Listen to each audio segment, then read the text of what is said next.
ಶತ್ರುದೃಷ್ಟಿ ನಾಶಕ್ಕೆ, ವಶೀಕರಣಗೆ, ಆಕರ್ಷಣೆಗೆ, ಶತ್ರುದೃಷ್ಟಿ ನಾಶಕ್ಕಿದು ಕಪ್ಪು ಅಂತ ಇದೆಲ್ಲ ಬಳಸ್ತಾರೆ. ಗೊತ್ತಾಯ್ತಲ್ಲ. ಇದರೊಳಗಡೆ ಬಂದು ಕಪ್ಪು ಕಲರ್ ಇರ್ತದೆ. ಇದು ಯಾವ ರೀತಿ ಮಾಡೋದಂದ್ರೆ, ಸಾಕಷ್ಟು ಗಿಡಮೂಲಿಕೆಗಳನ್ನು, ಅಂದರೆ ಎಲ್ಲ ಆ ರೀತಿ ಗಿಡಮೂಲಿಕೆಗಳು ಇವಾಗ 108 ಇರ್ಬೋದು ಅಥವಾ 54 ಇರ್ಬೋದು. 108 ಅಥವಾ 54 ಫಾರ್ ಎಕ್ಸಾಂಪಲ್. ಈಗ ಇದ್ರಲ್ಲಿ ನೋಡಿ ಎಷ್ಟಿದೆ ಬ್ಯಾಗಲ್ಲಿ, ಎಷ್ಟಿದೆ? 54 ಇದೆ. ಈ 54 ಇದೆ. ಹಾಗೆಲ್ಲ ಮಾಡ್ಬೋದು ಅಥವಾ 108 ಮಾಡ್ಬೋದು. ಈ ಗಿಡಮೂಲಿಕೆಗಳನ್ನು, ಆ ಗಿಡಮೂಲಿಕೆ ಓಪಲ್ ಆಗಿರೋದು ತೋರಿಸ್ತೀನಿ ನೋಡಿ. ಇದು ಓಪಲ್ ಇದೆ, ಇದರೆಲ್ಲ ತೋರಿಸ್ತೀರಿ, ಒಳ್ಳೆದೇ ತೋರಿಸ್ತೀರಿ. ವಿಡಿಯೋ ಲಾಸ್ಟಲ್ಲಿ ನೋಡ್ರಿ. ವೀಕ್ಷಕರೇ, ಓಂ ಶಾಂತಿ. ನಿಮಗೆಲ್ಲರೂ ಒಳ್ಳೆಯದಾಗಲಿ. ನೋಡಿ, ನಾನು ಗ್ರಂಥಿ ಅಂಗಡಿಯಲ್ಲಿದ್ದೀನಿ. Kolar to Chikkaballapur road, Hemagallu police station ಮುಂದ್ಗಡೆ ಶ್ರೀ ಸಿದ್ಧಲಿಂಗೇಶ್ವರ ಗ್ರಂಥಿ ಅಂಗಡಿ ಇಲ್ಲಿದ್ದೀನಿ. ನಿಮಗೆ ಇವತ್ತು ಕಪ್ಪು ಮಾಡೋದು ಹೇಗೆ ಅನ್ನೋದನ್ನು ಸ್ವಲ್ಪ ನಾನು ಅದ್ರ ಬಗ್ಗೆ ಮಾಹಿತಿ ಕೊಡ್ತೀನಿ. ಭಾಗ 1 ಇದಿರುತ್ತೆ, ಭಾಗ 2 ನೆಕ್ಸ್ಟ್ ನೋಡಿ.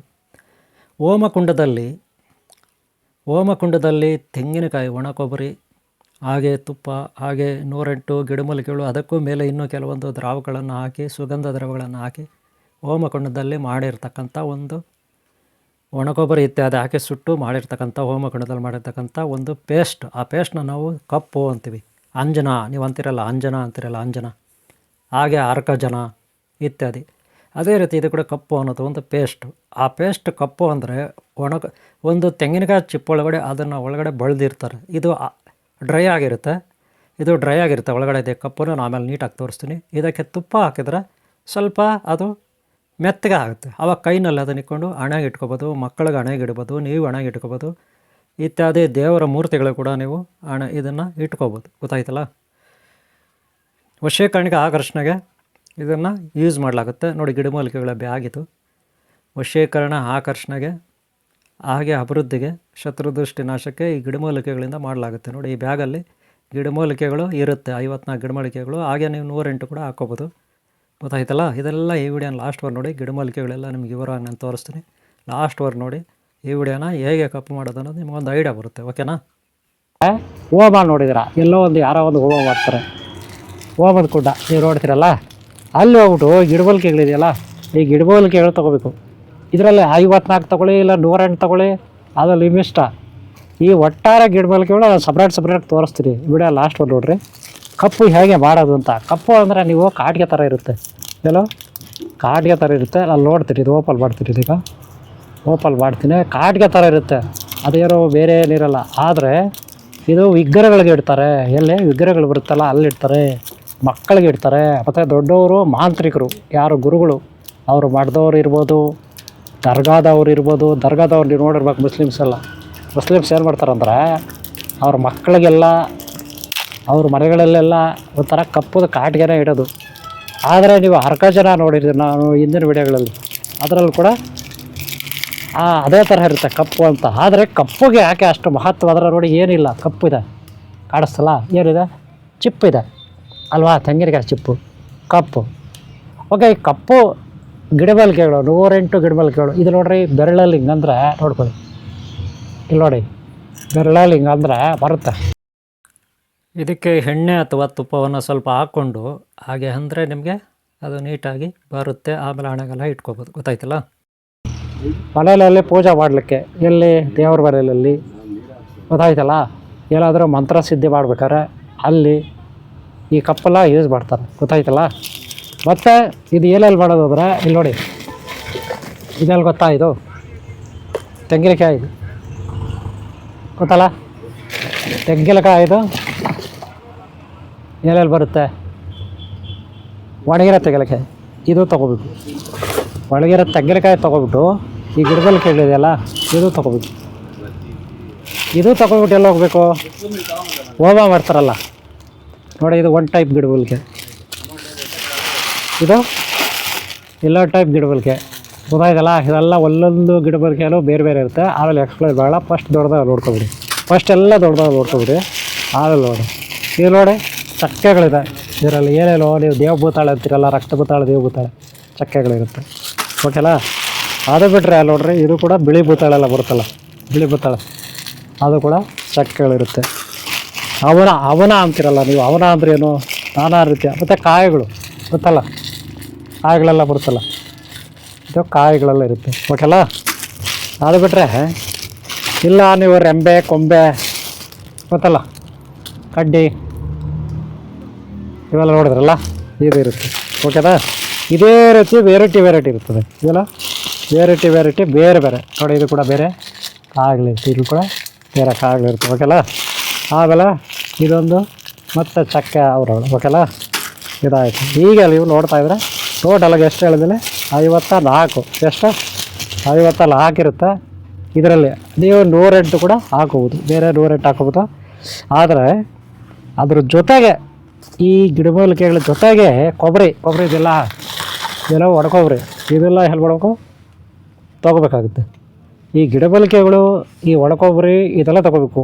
ಎಲ್ಲಿ ಓಮ ಕುಂಡ ರೆಡಿ ಮಾಡ್ಕೋಬೇಕು. ಓಮ ಕುಂಡ ಅಂದರೆ ಎಲ್ಲಿ, ಅಥವಾ ಬೇರೆಯವರು ಯಾರು ಮಾಡ್ತಿರ್ತಾರೆ ಅಲ್ಲಿ ಮಾಡ್ಬೋದು, ಅಥವಾ ನೀವೇ ಓಮ ಕುಂಡನ ರೆಡಿ ಮಾಡ್ಕೋಬೋದು.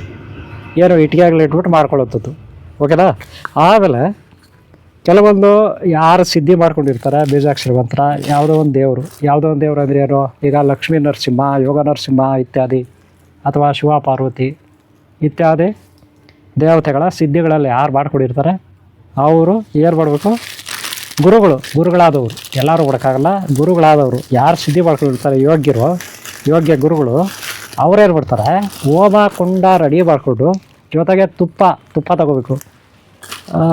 ಶ್ರೀಧರ್, ಇದು ತುಪ್ಪ ಅಲ್ವಾ ಇದು? ಹಾಂ, ತುಪ್ಪ ತೊಗೋಬೇಕು. ನೆಲ್ಬಿಟ್ಕೊಳ್ಳಿ, ತುಪ್ಪ ತೊಗೋಬೇಕು. ನೀವು ತುಪ್ಪ ಅಂದ್ಬಿಟ್ರೆ ಎಲ್ಲ ಸುರಿದು ಬಿಡೋದಲ್ಲ, ಒಂಚೂರು ಅಷ್ಟೇ, ಅಲ್ಲೇನೋ ಒಂಚೂರು ಗೊತ್ತಾಯ್ತಂದರೆ ಒಂದು ಬಟ್ಲಲ್ಲಿ ಹಾಕ್ಕೊಂಡು ಒಂಚೂರು. ಇವಾಗೆಲ್ಲ ಆಯಿತು, ಗಿಡಮೂಲಿಕೆಗಳಾಯಿತು, ಗಿಡಮೂಲಿಕೆಗಳ ಜೊತೆಗೆ ಒಣಕೊಬ್ಬರಿ ಮೇನ್ ಇರಬೇಕು. ಇಷ್ಟು ತೊಗೊಬಿಟ್ಟು ಹೋಮ ಕುಂಡದಲ್ಲಿ ಬೀಜಾಕ್ಷರ ಮಂತ್ರಗಳನ್ನು ಪಠಿಸುತ್ತಾ ಮೊದಲು ವಿಘ್ನೇಶ್ವರನ ಪೂಜೆ ಎಲ್ಲ ಮಾಡ್ಕೋಬೇಕು. ವಿಘ್ನೇಶ್ವರನ ಪೂಜೆ ಮಾಡ್ಕೋಬೇಕು. ಆಮೇಲೆ ದಿಗ್ಬಂಧನ ಮಾಡ್ಕೋಬೇಕು. ಅಷ್ಟ ದಿಗ್ಬಂಧನ ಅಂತೀವಲ್ಲ, ಅದೆಲ್ಲ ಮಾಡ್ಕೋಬೇಕು. ಆಮೇಲೆ ಈ ಗಿಡಮೂಲಿಕೆಗಳು ಹಾಕ್ಬಿಟ್ಟು ಸ್ವಲ್ಪ ಅದೆಲ್ಲ ಒತ್ಕೊಂಡು ಹುರಿದ್ಮೇಲೆ ಈ ಒಣಕೊಬ್ಬರಿ ಹಾಕ್ಕೋಬೇಕು. ಗೊತ್ತಾಯ್ತಲ್ಲ, ಒಣಕೊಬ್ಬರಿ ಪೂರ್ಣ ಪ್ರಮಾಣದಲ್ಲಿ ಸುಟ್ಟೋಗ್ಬಿಡ್ಬಾರ್ದು, ಬೂದಿ ಆಗಬಾರ್ದು. ಒಂದು 60% ಸುಡಬೇಕಿದು. 60% ಸುಟ್ಟಾಗ ಇನ್ನು ಅರ್ಧಂಬರ್ಧ ಸುಟ್ಕೊಂಡಿರ್ತದೆ, ಇನ್ನು 40% ಆಗಿರುತ್ತೆ. ಅಂದರೆ ಇದ್ದೆಲ್ಲ ಟೈಪ್ ಆವಾಗ ತಗೊಬಿಡ್ಬೇಕು. ಇವೆಲ್ಲ ಹುರಿದಿರುತ್ತೆ ಎಲ್ಲ ತಗೊಬಿಟ್ಟು ಆಮೇಲೆ ಎಲ್ಲ ತೆಗೆದು ಒಂದು ಬಟ್ಲಲ್ಲಿ ಹಾಕೋಬೇಕು. ಎಲ್ಲ ತೆಗೆದುಬಿಟ್ಟು ಒಂದು ಬಟ್ಲಲ್ಲಿ ಹಾಕೋಬಿಟ್ಟು ಆಮೇಲೆ ಆ ಬಟ್ಲಲ್ಲಿ ತೊಗೊಂಡು ಏನು ಮಾಡಬೇಕು, ಮಿಕ್ಸಿಗೆ ಹಾಕಬೇಕು. ಮಿಕ್ಸಿಗೆ ಆದರೆ ಆಗುತ್ತೆ ಪೇಸ್ಟ್ ಥರ ಬರುತ್ತೆ, ಅರ್ಕಜಲ ಬರುತ್ತಲ್ಲ ಆ ಥರ ಪೇಸ್ಟ್ ಥರ ಬರುತ್ತೆ. ಆ ಪೇಸ್ಟ್ ಥರ ಬಂದ ಮೇಲೆ ಏನು ಮಾಡಬೇಕು, ಅದನ್ನು ತಗೊಂಡು ಈ ಥರ ಮಾಡ್ಕೋಬೇಕು. ಗೊತ್ತಾಯ್ತಲ್ಲ, ಇದೇನಾದ್ರು ಬರ್ತಾರೆ ಮನೆಯಲ್ಲಿ ವಾಸ್ತು ದೋಷ ಇದ್ದರೆ ಅದಕ್ಕಾಗುತ್ತೆ, ಆಕರ್ಷಣೆಗಾಗುತ್ತೆ, ವಶೀಕರಣ ಆಗುತ್ತೆ. ಇದು ದೇವ್ರ ಗುಡಿನಲ್ಲಿ ಇಟ್ಕೋಬೋದು, ಮನೆಯಲ್ಲೇ ಇವಾಗ ಅಂಗಡಿನಲ್ಲಿ ಗಲ್ಲಾಗಳಾದ್ರೆ ಅಲ್ಲಿ ಇಟ್ಕೋಬೋದು, ಅಥವಾ ಮನೆಯಲ್ಲಿ ನೀವು ಎಲ್ಲಿ ಈಗ ಫಾರ್ ಎಕ್ಸಾಂಪಲ್ ಬಾಗಿಲಿರುತ್ತೆ, ಬಾಗಿಲ ಮೇಲೆ ಕೂಡ ಕಟ್ಬೋದು. ಇವಿಲ್ಲ ಹೂವೆಲ್ಲ ಹಾಕ್ಬಿಟ್ಟು ಬಾಗಿಲ ಮೇಲೆ ಕಟ್ಬೋದು, ಮತ್ತು ಹೊರಗೆ ಕಟ್ಬೋದು, ಒಳಗೆ ಕಟ್ಬೋದು, ತಲೆ ಒಳಗೆ ಇಟ್ಕೋಬೋದು. ಆದರೆ ಪೇಸ್ಟ್ ಥರ ಬರುತ್ತಲ್ಲ ಅದು ಇದರಲ್ಲಿಲ್ಲ, ಪೇಸ್ಟ್ ಥರ ಇಲ್ಲ. ಇದು ನಿಮಗೆ ಪೇಸ್ಟ್ ಥರ ಇರೋದೆಲ್ಲ ತಗೊಂಡು ಅದನ್ನು ಇಟ್ಕೊಳ್ಳೋಕ್ಕೆ ಅಡಗೆ ಅಥವಾ ದೇವ್ರ ವಿಗ್ರಹಕ್ಕೆ ಅಥವಾ ಮಕ್ಕಳಿಗೆ ಎಲ್ಲರಿಗೂ ಇಟ್ಕೊಳ್ಳಿಕ್ಕೆ ಬರುತ್ತೆ. ಇದನ್ನು ಕಪ್ಪು ಅಂತ ನಾವು ಕರಿತೀವಿ.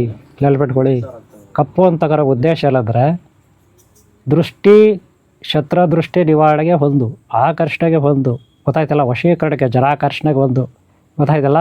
ಮತ್ತು ದೇವಸ್ಥಾನಗಳಲ್ಲಿ ಗರ್ಭಗುಡಿನಲ್ಲಿಟ್ಟು ಪೂಜೆ ಮಾಡ್ತಾರೆ. ಯಾತಕ್ಕೆ ಅಂದರೆ ಭಕ್ತರು ಬರಬೇಕು, ಭಕ್ತರ ಆಕರ್ಷಣೆ ಆಗಬೇಕು ಅಂದ್ಬಿಟ್ಟು, ಗೊತ್ತಾಯ್ತಲ್ಲ. ಅದು ದರ್ಗಾ ಇರ್ಬೋದು, ಇವಾಗ ದರ್ಗಾ ಹೇಳ್ಬಿಡ್ತಾರೆ, ಆ ಭಕ್ತರು ಬರಬೇಕು ಅಂತಾರೆ.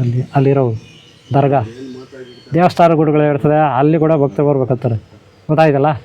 ಈ ಎಲ್ಲದಕ್ಕೂ ಈ ಕಪ್ಪು ಅನ್ನೋದು ಯೂಸ್ ಆಗುತ್ತೆ. ಇದು ನೋಡಿ ಅರ್ಗಜನ. ಇದ್ರೊಳಗಡೆ ಹೆಂಗಿರುತ್ತಪ್ಪ ಅಂದ್ರೆ, ನಾನು ನಿಮಗೆ ಬಿಚ್ಚಿ ತೋರಿಸ್ತೀನಿ. ಇದ್ರೊಳಗಡೆ ಇರೋದೊಂದು ಡಬ್ಬಿ ತಗೊಂಡು ಸೇಮ್ ಇದು ಅಂಜನಾ ಥರ ಪೇಸ್ಟ್ ಥರ ಇರುತ್ತೆ. ಈ ಚಿಕ್ಕ ಮಕ್ಕಳಿಗೆ ಎಲ್ಲ ಈ ಹಣೆ ಉಬ್ಬು ಮೇಲೆಲ್ಲ ಇಡ್ತಾರೆ, ಕಣ್ಣುಗಳು ಇದು ರೆಪ್ಪೆ ಹತ್ರ ಎಲ್ಲ ಇಡ್ತಾರೆ, ಅವರು ನೋಡಿರ್ಬೇಕು ನಾವು. ಆದರೆ ಇದು ವಶೀಕರಣಕ್ಕೆ, ಆಕರ್ಷಣೆಗೆ, ಶತ್ರುದೃಷ್ಟಿ ನಿವಾರಣೆಗೆ, ಬೇರೆಯವ್ರ ಕಣ್ಣು ದೃಷ್ಟಿ ಅಂತಿರಲ್ಲ, ಕಣ್ಣು ದೃಷ್ಟಿ ಎಲ್ಲ ಬೀಳಬಾರ್ದಂದರೆ ಈ ಅರ್ಕಜನ ಎಲ್ಲ ನಾವು ಸ್ವಲ್ಪ ಹಣೆ ಹತ್ರ ಇಟ್ಕೋಬೋದು. ಹೆಂಗಸರಾಗಲಿ ಗಂಡಸರಾಗಲಿ, ಹಾಗೆ ಹಣೆ ಮೇಲೆ ಕೂದಲಿಗೂ ಸ್ವಲ್ಪ ಇಟ್ಕೋತಾರೆ. ಇದರಲ್ಲಿ ಇರುತ್ತೆ ಸಣ್ಣ ಸಣ್ಣ ಡಬ್ಬಿ ಇರುತ್ತೆ. ಇದನ್ನು ಕೂಡ ನೀವು ಇಲ್ಲಿ ಕಪ್ಪು ಮಾಡಿದಾಗ ಅದರಲ್ಲಿ ಇದನ್ನು ಮಿಕ್ಸ್ ಮಾಡ್ಬೋದು. ಒಂದು 5-6-10 ಡಬ್ಬಿ ತಗೊಬಿಡಿ. ತಗೊಬಿಟ್ಟಿದ್ದರಲ್ಲಿ ಇರೋದೆಲ್ಲ ಆ ಥರ ಕಪ್ಪು ಮಾಡ್ತಾರಲ್ಲ ಅದರಲ್ಲಿ ನೀವು ಮಿಕ್ಸ್ ಮಾಡ್ಕೊಬೋದು. ಇದನ್ನು ಮಿಕ್ಸ್ ಮಾಡ್ಕೊಬೋದು. ಯಾಕಂದರೆ ಆ ಕಪ್ಪಿನಲ್ಲಿ ಆಲ್ರೆಡಿ ಇರುತ್ತೆ, ಅದು ಹೋಮಕುಂಡದಲ್ಲಿ ಮಾಡಿರೋದು ಇರುತ್ತೆ. ನೀವಿನ್ನೂ ಹೆಚ್ಚಿಗೆ ಬೇಕಲ್ಲ, ಆ ಕಪ್ಪು ತಗೋತೀರಾ, ಬರೀ ಅದಕ್ಕೆ ಸ್ವಲ್ಪ ತುಪ್ಪ ಹಾಕಿದರೆ ಅಥವಾ ಕೊಬ್ಬರಿ ಎಣ್ಣೆ ಅಥವಾ ಎಣ್ಣೆ ಹಾಕಿದರೆ ಆ ಕಪ್ಪಿನಲ್ಲಿ ಹಾರ್ಡಾಗಿರೋದು ಮೆತ್ತಗೆ ಆಗುತ್ತೆ, ಮೃದುವಾಗುತ್ತೆ. ಆಮೇಲೆ ಹಣಾಗಿ ಇಟ್ಕೊಬೋದು. ನೋಡಿ ಈಗ ಇದು ಇದೆಯಲ್ಲ ಮೃದುವಾಗಿರುತ್ತೆ ನೋಡಿರಿ. ಇದು ಈ ಡಬ್ಬಿನಲ್ಲಿದೆ ಅರ್ಗ ಜನ. ಇದೇ ರೀತಿ ಕಪ್ಪು ಕೂಡ ಇರ್ತದೆ ನೋಡ್ಕೊಳ್ಳಿ, ಬ್ಲ್ಯಾಕ್ ಕಲರು ಪೇಸ್ಟ್ ಥರ ಇರುತ್ತೆ, ಬೆಣ್ಣೆ ಥರ. ನೀವು ತುಪ್ಪ ಹಾಕೋಬೋದು. ಯಾವುದಕ್ಕೆ ಆ ತೆಂಗಿನಕಾಯಿ ಚಿಪ್ಪ ಆಯ್ತಲ್ಲ ಕಪ್ಪು, ಅದಕ್ಕೆ ಹಾಕೋಬೋದು. ನೋಡಿರಿ ಇದು ನೋಡಿದೆ ಪೇಸ್ಟ್ ಥರ ಬ್ಲ್ಯಾಕ್ ಇರುತ್ತೆ. ನೋಡ್ತೀನಿ ಅಲ್ಲಿ ಸ್ವಲ್ಪ ಇಡ್ತೀನಿ ನೋಡ್ಕೊಳ್ಳಿ. ನೋಡಿ ಬ್ಲ್ಯಾಕ್ ಕಲರ್ ಇರುತ್ತೆ. ಅಷ್ಟೇ ನೀವು ಹಣೆ ಮೇಲೆ ಇಟ್ಕೊಳ್ಳೋದು ಅಷ್ಟೇ. ಅದನ್ನು ಮಕ್ಕಳಿಗೂ ಅಷ್ಟೇ, ನೀವು ಅಷ್ಟೇ, ದೊಡ್ಡವರು ಚಿಕ್ಕವರು ಎಲ್ಲರೂ, ಅಥವಾ ದೇವ್ರ ವಿಗ್ರಹಗಳಿಗೆ ಗಲ್ಲಾಪೆಟ್ಟಿಗೆ ಹತ್ರ ಎಲ್ಲ ಇಟ್ಕೋಬೋದು, ಹಾಳಾಗಿ ಇಟ್ಕೋಬೋದು, ಏನು ತೊಂದರೆ ಇಲ್ಲ. ಹಾಳಾಗಿ ಇಟ್ಕೊಳ್ಳೆ, ವಶೀಕರಣಕ್ಕಾಗುತ್ತೆ, ಆಕರ್ಷಣೆ ಆಗುತ್ತೆ. ಮಂತ್ರ ಸಿದ್ಧಿಗಳು ಮಾಡ್ಕೊಳ್ಳೋಕೆ ಮುಂಚೆ ಇದನ್ನೆಲ್ಲ ಇಟ್ಕೊಂಡು ಮಂತ್ರ ಪಠನೆ ಮಾಡಿದ್ರೆ ನಿಮಗೆ ಒಳ್ಳೆ ಪವರ್ಫುಲ್ಲಾಗಿ ಆಕರ್ಷಣೆ ಆಗುತ್ತೆ, ಜನ ಆಕರ್ಷಣೆ ಆಗುತ್ತೆ. ನೋಡಿ ಪೇಸ್ಟ್ ಇದು ಅರ್ಕ ಜನ ಇದು ಬರೀ ಒಂದೇ ಇರುತ್ತೆ. ಆದರೆ ಅದನ್ನು ಈ ಕಪ್ಪು ಒಳಗೆ ಹಾಕ್ಕೊಳ್ಳಿ. ಅರ್ಕ ಜನನ ಈ ಕಪ್ಪು ಒಳಗೆ ಹಾಕಿದರೆ ಈ ಕಪ್ಪಲ್ಲಿರೋದು ಕೂಡ ಮೃದುವಾಗಿಬಿಡುತ್ತೆ. ಅಥವಾ ತುಪ್ಪ ಹಾಕಿ ಒಂಚೂರು ತುಪ್ಪ, ಯಾವುದಕ್ಕೆ ಈ ಕಪ್ಪಿಗೆ ಒಂಚೂರು ತುಪ್ಪ ಹಾಕಿದರೆ ಹಾರ್ಡಾಗಿರೋದು ಕಪ್ಪಿನಲ್ಲಿ ಹಾರ್ಡಾಗಿರುತ್ತೆ. ಈಗ ಈ ತುಪ್ಪ ಹಾಕಿ ಅಥವಾ ಕೊಬ್ಬರಿ ಎಣ್ಣೆ ಹಾಕಿ, ಕೊಬ್ಬರಿ ಎಣ್ಣೆ ಅಥವಾ ತುಪ್ಪ ಎರಡೇ ಹಾಕಿ, ಬೇರೆ ಇನ್ನೇನು ಹಾಕೋಕ್ಕೆ ಹೋಗ್ಬಿಡಿ. ಯಾಕಂದರೆ ಬೇರೆ ಕಡಲೆಕಾಯಿ ಎಣ್ಣೆ ಇನ್ನೊಂದು ಎಣ್ಣೆ ಮತ್ತೊಂದು ಎಣ್ಣೆ ಹಾಕಿದರೆ ಅದೆಲ್ಲ ಹೋಗುತ್ತೆ, ವಾಸನೆ ಬರುತ್ತೆ, ಸ್ಮೆಲ್ ಬರುತ್ತೆ, ಮತ್ತು ಡ್ರೈ ಆಗೋಲ್ಲ. ಅದು ಗೊತ್ತಾಯ್ತಲ್ಲ ಸರಿಯಾಗಿ ಹಣಾಗಿ ಇಟ್ಕೊಂಡ್ರೆ. ಅದಕ್ಕೆ ತುಪ್ಪ ಹಾಕ್ಕೊಂಡ್ರೆ ಬೆಸ್ಟು, ಅಥವಾ ಕೊಬ್ಬರಿ ಎಣ್ಣೆ ಹಾಕ್ಕೊಳ್ಳಿ ಒಂಚೂರು. ಗೊತ್ತಾಯ್ತು, ಕೊಬ್ಬರಿ ಎಣ್ಣೆ ಹಾಕ್ಕೊಂಡ್ರೆ ಇನ್ನೂ ಬೆಸ್ಟು. ಇದು ತುಪ್ಪ, ಓಕೆನಾ. ಎಲ್ಲಿ ಹಾಕಬೇಕು, ಆ ಕಪ್ಪಿಗೆ ಹಾಕ್ಕೊಳ್ಬೇಕು ಒಂಚೂರು. ನೀವು ಇದು ಹಾಗೆ ಇದೆ, ಸೀಲ್ ಇದೆ, ನೀವು ಒಂಚೂರು ಓಪನ್ ಮಾಡಿಕೊಂಡು ನಿಮ್ಮ ಮನೇಲಿರುತ್ತೆ ನೋಡಿ, ಆ ಕಪ್ಪಿಗೆ ಒಂಚೂರು ಹಾಗೆ ಕಪ್ಪಿಗೆ ಒಂದೇ ಒಂಚೂರು ಕಪ್ಪಿಗೆ ಹಾಕಬೇಕು. ಆವಾಗ ಕಪ್ಪಲ್ಲಿರೋದು ಏನಾಗ್ತದೆ, ಹಾರ್ಡ್ ಇರುತ್ತೆ ಪೇಸ್ಟು. ಆಮೇಲೆ ಮೃದುವಾಗುತ್ತೆ, ಬೆಣ್ಣೆ ಥರ ಆಗಿಬಿಡುತ್ತೆ. ಆಮೇಲೆ ನೀವು ಹಣಾಗಿ ಇಟ್ಕೊಬೋದು. ಜೊತೆಗೆ ಈ ಅರ್ಕ ಜನ ಎಲ್ಲ ಅದರಲ್ಲಿ ಹಾಕ್ಕೊಳ್ಳಿ, ಮಿಕ್ಸ್ ಮಾಡ್ಕೊಳ್ಳಿ, ಜಾಸ್ತಿ ಆಗುತ್ತೆ, ತುಂಬ ದಿನ ಬಾಳಿಕೆ ಬರುತ್ತೆ. ಗೊತ್ತಾಯ್ತಲ್ಲ. ಆವಾಗ ನೀವು ಹಣಾಗೆಲ್ಲ ಇದನ್ನು ಇಟ್ಕೋಬೋದು. ಏನಕ್ಕೆ, ವಶೀಕರಣಕ್ಕೆ, ಆಕರ್ಷಣೆಗೆ, ಶತ್ರುದೃಷ್ಟಿ ನಿವಾರಣೆಗೆ, ದುಷ್ಟಶಕ್ತಿಗಳ ಕಾಟ ನಮ್ಮ ಮೇಲೆ ಇರಬಾರ್ದಲ್ಲ, ಬೀಳಬಾರ್ದಲ್ಲ, ಅದಕ್ಕೆ ಇದೆಲ್ಲ ಯೂಸ್ ಆಗುತ್ತೆ. ನೆನ್ಪಿಟ್ಕೊಳ್ಳಿ ವೀಕ್ಷಕರ, ಅಭಿಮಾನಿಗಳೇ, ಭಕ್ತರೆ. ಇದು ಈ ಒಂದು ಕಪ್ಪಿನ ಮಾಹಿತಿ ನಿಮ್ಗೊಳ್ಳೇದಾಗಲಿ. ಓಂ ಶಾಂತಿ, ಓಂ ಶಾಂತಿ. ವೀಕ್ಷಕರ ಅಭಿಮಾನಿಗಳೇ, ಇದನ್ನು ಹೋಮದಲ್ಲಿ ಮಾಡ್ಕೊಳ್ಳೋದು ಹೇಗೆ ಅಂತ ನಾನು ಹೋಮಕುಂಡದಲ್ಲಿ ಹಾಕಿ ಇವೆಲ್ಲ ಗಿಡಮೂಲಿಕೆಗಳು ಮಾಡ್ಕೊಳ್ಳೋದು ಹೇಗೆ ಅಂತ ಹೇಳ್ಕೊಟ್ಟಿದ್ದೀನಿ. ಆದಷ್ಟು ಇನ್ನೂ ಮುಂದಿನ ಭಾಗದಲ್ಲಿ ನಾವು ನೆಕ್ಸ್ಟ್ ಇನ್ನೂ ಹೆಚ್ಚಾಗಿ ಮಾಹಿತಿ ಕೊಡ್ತೀನಿ. ಕಪ್ಪು ಮಾಡೋದು ಹೇಗೆ ಅಂತ. ಕಪ್ಪು ಬೇಕಾದ್ರೆ ನೀವು ನನಗೆ ಕಾಲ್ ಮಾಡ್ಬೋದು, ಇದೇ ನಂಬರ್ಗೆ ಕಳಿಸ್ಕೊಡ್ತೀನಿ, ಪೋಸ್ಟಲ್ಲಿ, ಕೊರಿಯರಲ್ಲಿ. ಹಾಗೆ ನಮ್ಗೆ ಒಳ್ಳೆಯದಾಗಲಿ. ಈ ವಿಡಿಯೋ ಇಷ್ಟ ಆದರೆ ಒಂದು ಲೈಕ್ ಮಾಡೋದು ಬರಿಬಿಡಿ. ಹಾಗೆ ಸಬ್ಸ್ಕ್ರೈಬ್ ಮಾಡ್ಕೊಳ್ಳಿ. ಆಗ ಹಿಂದಿನ ಭಾಗ ನೋಡಿ, ಮುಂದಿನ ಭಾಗ ನೋಡಿ. ಎಲ್ಲರೂ ಒಳ್ಳೆಯದಾಗಲಿ. ಓಂ ಶಾಂತಿ, ಓಂ ಶಾಂತಿ, ಓಂ ಶಾಂತಿ.